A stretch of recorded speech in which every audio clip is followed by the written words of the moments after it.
নমস্কার বন্ধুরা, আমার চ্যানেলে আবার সবাইকে স্বাগত। তো আজ আমি যে বিষয়ে আলোচনা করব সেটা হচ্ছে ক্যামেরার শাটার স্পিড।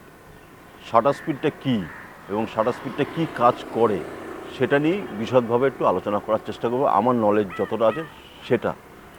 তো যারা বিগিনার তাদের জন্যই মূলত করা, আর যারা ফটোগ্রাফি নিয়ে চর্চা করেন তারাও শুনতে পারেন, অসুবিধা নেই।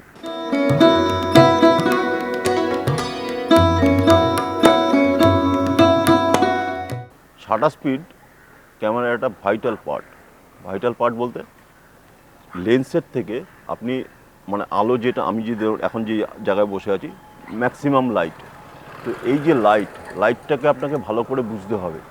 লাইটটা না বুঝলে আপনি শাটার স্পিডের ব্যাপারটা মানে বুঝতেই পারেন, কিন্তু শাটার স্পিডের ব্যাপারটা আরও ভালোভাবে বুঝতে গেলে লাইটের কন্ডিশনটা আপনাকে বুঝতে হবে। লাইটের কন্ডিশন মানে এখন যে আমার যা লাইট আছে মানে এনাফ লাইট, আমি কোনো এক্সটার্নাল লাইট ইউজ করিনি। এই লাইটের ক্ষেত্রে আপনাকে শাটার স্পিডটা বাড়াতে হবে। মানে কি, মানে শাটার স্পিডের তো ভ্যালু থাকে মানে 1/100, 1/200, 1/300, 1/50, 1/60, মানে বিভিন্ন ভ্যালু থাকে। আপনি যেই ভ্যালুটা ইউজ করবেন, তো লাইট কন্ডিশন যখন আপনি লাইটটা মানে লেন্সের মধ্যে দিয়ে লাইটটা যেটা পাস হচ্ছে আপনার প্রসেসরে, তো সেই প্রসেসরে কতক্ষণ আপনি লাইটটা ঢোকাবেন মানে টাইম ডিউরেশনটা আপনি কতক্ষণ লাইটের সোর্সটাকে ঢোকাবেন, সেইটাই শাটার স্পিডের কাজ মূলত। তো শাটার স্পিডের ফাংশনটা আরও ভালোভাবে বুঝতে গেলে আপনাদের উদাহরণ দেই।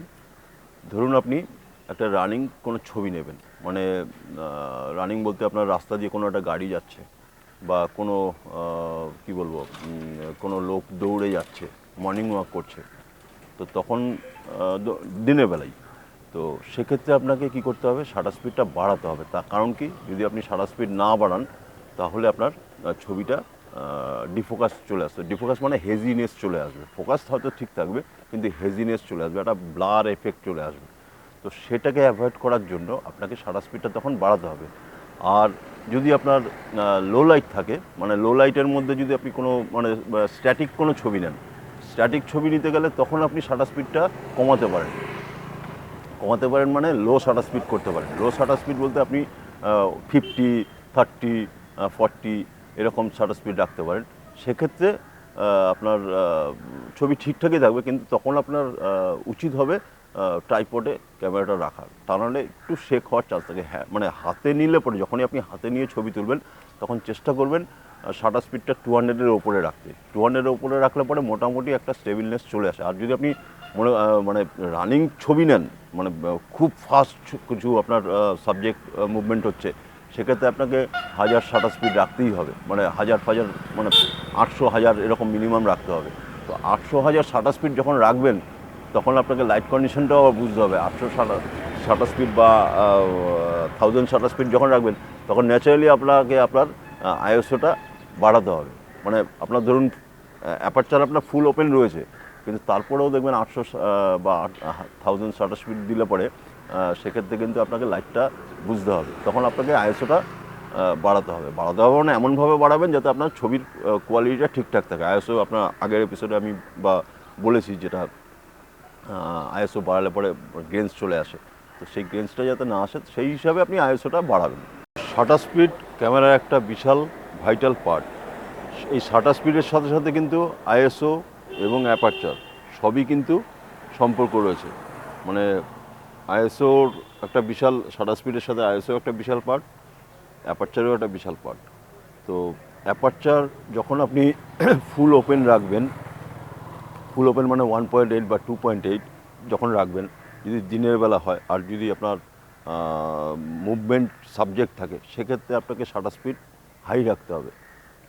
আর যদি আপনার সাবজেক্ট যদি আপনার মানে স্ট্যাটিক থাকে, তখন আপনার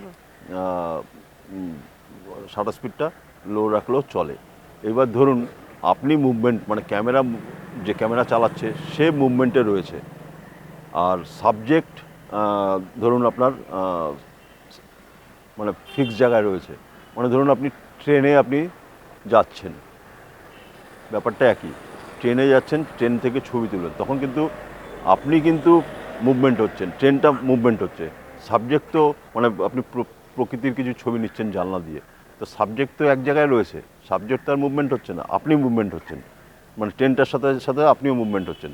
তো সেক্ষেত্রে আপনাকে শাটার স্পিড বাড়াতে হবে, মানে সাবজেক্ট আর বা ক্যামেরা যখনই মুভমেন্ট হবে সেক্ষেত্রে আপনাকে শাটার স্পিড বাড়াতে হবে। আর সাবজেক্ট এবং ক্যামেরা যদি স্ট্যাটিক থাকে তবে আপনি শাটার স্পিড লো করতে পারেন, তবে ছবি আপনার পারফেক্ট আসবে। বোঝা গেল? আর একটা বলি, যারা স্পোর্টস ফটোগ্রাফি করে বা ওয়াইল্ড লাইফ ফটোগ্রাফি করে তাদের ক্যামেরাগুলো কিন্তু শাটার স্পিডের অনেক বেশি থাকে। মানে এবার শাটার স্পিডটা কিন্তু আপনার ক্যামেরা টু ক্যামেরা আপনার চেঞ্জ হয়। মানে একটু কম দামের ক্যামেরা যদি হয় সেক্ষেত্রে আপনি শাটার স্পিড আপনার ওই 7-8 পাবেন মানে পার সেকেন্ডে। আর যদি দামি ক্যামেরা হয় সেক্ষেত্রে আপনার 11 ওপরে 11-12 আরও উপরেও পেতে পারেন। তো এবার এই শাটার স্পিডটা কিন্তু আবার দুরকমভাবে আমরা ভাগ করতে পারি, একটা মেকানিক্যাল আর একটা ইলেকট্রনিক্স। তো সেটা একটা আলাদা সাবজেক্ট, সেটা নিয়ে আবার একটা পরে এপিসোড করব।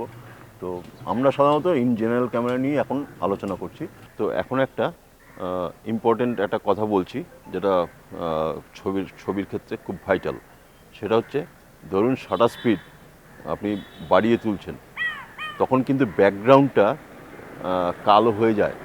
মানে ব্যাকগ্রাউন্ডের লাইটটা যদি আপনার এনাফ না থাকে, ধরুন সাবজেক্ট একদম পরিষ্কার, আপনার সাবজেক্টের লাইট ঠিক আছে, ব্যাকগ্রাউন্ডটা কিন্তু তখন কালো হয়ে যাবে শাটার স্পিড যদি বাড়ান। আর শাটার স্পিড যদি আপনি একটু কমিয়ে তোলেন সেক্ষেত্রে সাবজেক্ট এবং ব্যাকগ্রাউন্ড অনেকটা লাইট চলে আসে, মানে সাবজেক্টও ঠিক থাকে, ব্যাকগ্রাউন্ডের লাইটটাও অনেকটা পেয়ে যাবেন। এটা কিন্তু একটা মাথায় রেখে ছবি তুলতে হয়। মানে ধরুন আপনি ফ্ল্যাশ ফটোগ্রাফি করবেন, ফ্ল্যাশ ফটোগ্রাফি করার সময় কী হয়, মানে সাবজেক্টের ওপরে আপনি টোটাল লাইট দিয়েছেন, ঠিক আছে, মানে ফ্ল্যাশের আপনার আন্দাজ অনুযায়ী। এবার যখনই আপনি শাটার স্পিডটা আপনি বাড়াবেন তখন আপনার ব্যাকগ্রাউন্ডটা দেখবেন ডার্ক হয়ে যাবে। তো এইটা মাথায় রেখে ছবি তুলতে। আর ফ্ল্যাশ ফটোগ্রাফিতে আরেকটা ব্যাপার এই শাটার স্পিডের সাথে সেটা মানে খুব ভাইটাল, মানে হাই স্পিড যখনই আপনি শাটার ইউজ করবেন তখন আপনার ফ্ল্যাশটাও কিন্তু হাই স্পিড সিঙ্ক্রোনাইজ হতে হবে, তবে কিন্তু আপনার শাটার স্পিড আপনার কাজ করবে। মানে ধরুন নর্মাল ক্যামেরাতে কি হয়, 250 পর্যন্ত আপনি শাটার স্পিড তুলতে পারেন। মানে এমনি নর্মাল ফ্ল্যাশ যদি যখন আপনি হটশুতে লাগাবেন, ক্যামেরা হটশুতে যখন লাগাবেন তখন আপনি 250-র ওপরে আপনি শাটার স্পিড তুলতে পারবেন না।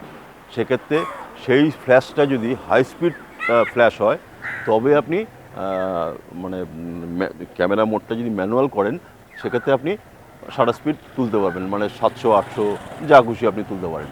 তো এই ব্যাপারটাও কিন্তু খুব ভাইটাল।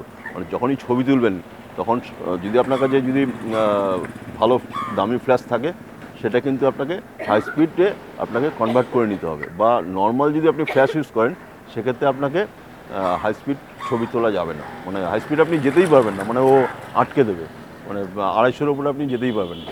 তো এইটাও মাথায় রেখে ছবি তুলতে হবে। তো কেমন লাগলো আজকের এই আলোচনা শাটার স্পিড নিয়ে? যদি এই সম্বন্ধে যদি আপনাদের আরও জানার কিছু থাকে তাহলে আমাকে একটু কমেন্টস করে জানাবেন, আমি নিশ্চয়ই তার উত্তর দেওয়ার চেষ্টা করব বা অন্য এপিসোড করার চেষ্টা করব। আর আপনাদের মনে যদি কোনো ভালো টপিকস থাকে মানে ফটোগ্রাফি রিলেটেড, সেটাও যদি আমাকে জানান, সেটাও আমি কোনো এপিসোডে করার চেষ্টা করব। তো আজকের মতন বিদায় নিচ্ছি, সবাই ভালো থাকবেন।